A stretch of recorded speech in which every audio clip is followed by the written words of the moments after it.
Hello friends, welcome to Exampur. दोस्तों मैं कुलजीत आज फिर आपका स्वागत करता हूं आपके एग्जामपुर में। दोस्तों ये है द हिंदू एडिटोरियल डिस्कशन की क्लास। दोस्तों ये क्लास यूपीएससी और पीसीएस जैसे एग्जाम्स के लिए इंपॉर्टेंट होती है। दोस्तों ये क्लास होती है रोज सुबह 5 बजे, तो कर लेते हैं। दोस्तों इस क्लास में हम बात करेंगे इस आर्टिकल पर। देखिए ये रीजनल इंटीग्रेशन के ऊपर आर्टिकल है। रीजनल इंटीग्रेशन, ठीक है दोस्तों। रीजनल इंटीग्रेशन मतलब कि देखिए इंडियन सब कॉन्टिनेंट में अफगानिस्तान आता है, पाकिस्तान आता है, इंडिया आता है, ठीक है। ये इधर चलते हैं इंडियन सब कॉन्टिनेंट रीजन में। अगर ये हिमालय है तो यहाँ अफगानिस्तान है, फिर यहाँ पाकिस्तान है, यहाँ पे इंडिया है, उसके बाद यहाँ पे बांग्लादेश है, नेपाल है, भूटान है, थाईलैंड है, श्रीलंका है, मालदीव्स है। तो ये जो सब देश हैं, इन सब देशों को इंटीग्रेट करके एक ऐसा संगठन बनाना जो कि आर्थिक मुद्दों पर विचार करे, ये कुछ इस चीज के ऊपर आर्टिकल है कि देखिए ये बात कर रहे हैं कि एक रीजनल इंटीग्रेशन की जरूरत है। इसके ऊपर ही ये आर्टिकल है।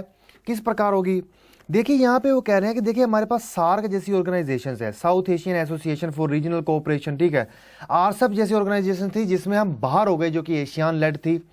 देखिए सार्क में इंडियन सब कॉन्टिनेंट के देश आते थे, जिसमें पाकिस्तान भी आता था।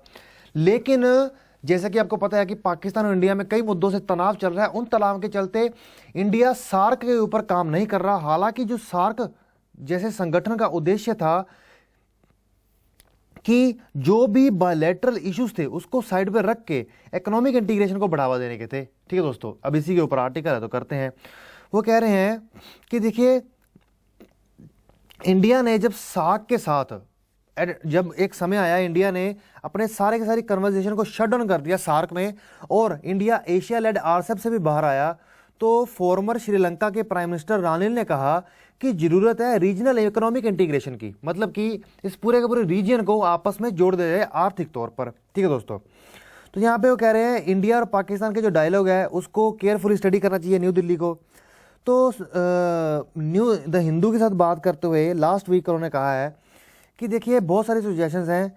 ब्लेम्ड है कि इंडिया पाकिस्तान के बीच में जो टेंशंस आई, जो चिंताएं आई, उन्होंने कहीं ना कहीं लाया economic integration within SAARC region. जो सार्क रीजन के अंतर्गत जो इकोनॉमिक इंटीग्रेशन था वो कहीं ना कहीं रुक सा गया।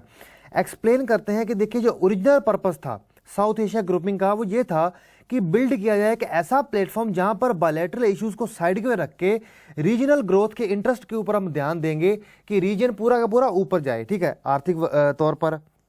तो वो कह रहे हैं कि जो चिंताएं हैं, जो लैक ऑफ इकोनॉमिक इंटीग्रेशन चल रहा है साउथ एशिया में, या फेलियर हुआ सार्क का इंडिया पाकिस्तान की चिंता के चलते, या फिर बिम्स्टेक, तो कहते हैं कि हमें मोर इंटर रिलीजियन ट्रेड के ऊपर जाने की जरूरत है। यहाँ पे वो कह रहे हैं कि अगर हम बड़ी ग्रुपिंग नहीं कर सकते साउथ एशिया में, तो हम साउथ एशिया में एक छोटी ग्रुपिंग कर सकते हैं, जैसे कि इंडिया, श्रीलंका, बांग्लादेश और थाईलैंड की, जिसमें एक प्रोसेस करना चाहिए जिसके अंतर्गत टैरिफ्स को रिड्यूस करना चाहिए और नॉन टैरिफ बैरियर रेगिम्स को हटाना चाहिए। तो कुछ इस तरह का ध्यान देने चाहिए। और वो कह रहे हैं कि देखिए इंट्रा रीजनल शेयर है जो टोटल ट्रेड का, सार्क का, बिम्स्टेक लिंग्विश है, वो कहीं ना कहीं बिहाइंड आता है एशियान, ईयू या फिर मरकसर जैसे ग्रुपिंग से, क्योंकि वे काफ़ी मजबूत हैं। श्रीलंका के लीडर कहते हैं, उन्होंने ये भी सुजेस्ट किया कि इंडिया के लीडरशिप को इंडिया को लीडरशिप देनी चाहिए जो साउथ एशिया के रीजन को इंटीग्रेट करने में, इक्विप करने में और नेगोशिएट बेटर तरीके से करना हो, ताकि आरसेप की टर्म्स में भी सभी एक साथ होकर बोल सकें।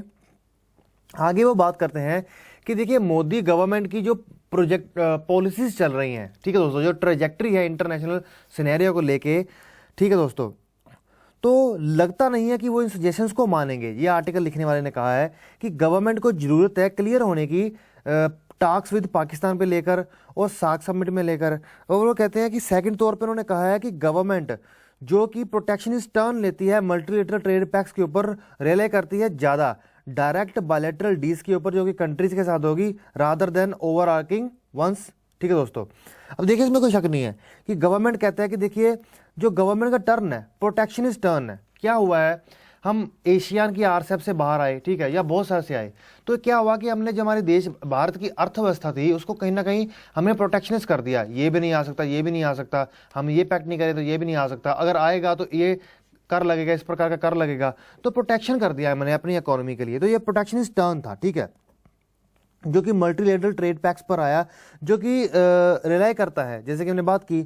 आगे वो कहते हैं कि कोई भी रीजनल सब ग्रुपिंग जो कि साउथ एशिया में फ्लरिश हो, ये इंडिया के लिए है कि will have to make the most concession. ठीक है दोस्तों, आगे वो बात करते हैं कि द ओवरऑल प्रोजेक्शन होगी कि इंडिया की जो ग्लोबल रीच होगी वो सेवरली कंस्ट्रेन की जाएगी, इंटीग्रेटेड की जाएगी विद द नेबर्स, जो कि टेंशन है पाकिस्तान के साथ उसको रिजॉल्व किया जाए। ठीक है दोस्तों, इंडिया को मोर अकोमोडेटिव और रियलाइजेशन करने की जरूरत है एम्बिशंस को। बस दोस्तों यही आर्टिकल है और आज का यही आर्टिकल इंपॉर्टेंट था। उसी के साथ मैं आपका एग्जामपुर में आने के लिए थैंक्स करता हूँ दोस्तों। लाइक शेयर सब्सक्राइब जरूर करें और हमारे एग्जामपुर की ऐप को डाउनलोड कर हमारे जो कोर्सेज हैं सस्ती दरों में बेस्ट टीचर्स के साथ और बेस्ट रिजल्ट के साथ दिए जा रहे हैं उनको भी सब्सक्राइब कीजिए। Okay friends, bye bye.